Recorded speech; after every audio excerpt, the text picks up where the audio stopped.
اور اپنی اولاد کو مفلسی کے خوف سے قتل نہ کرنا، کیونکہ ان کو اور تم کو ہم ہی رزق دیتے ہیں۔ کچھ شک نہیں کہ ان کا مار ڈالنا بڑا سخت گناہ ہے، اور زنا کے پاس بھی نہ جانا کہ وہ بے حیائی ہے اور بری راہ ہے۔ اور جس جاندار کا مارنا اللہ نے حرام کیا ہے اسے قتل نہ کرنا مگر جائز طور پر، یعنی بفتوائے شریعت۔ اور جو شخص ظلم سے قتل کیا جائے، ہم نے اس کے وارث کو اختیار دیا ہے کہ ظالم قاتل سے بدلہ لے، تو اس کو چاہیے کہ قتل کے قصاص میں زیادتی نہ کرے کہ وہ منصور و فتح یاب ہے۔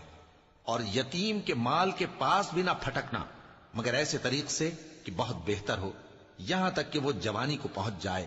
اور عہد کو پورا کرو کہ عہد کے بارے میں ضرور پرسش ہوگی۔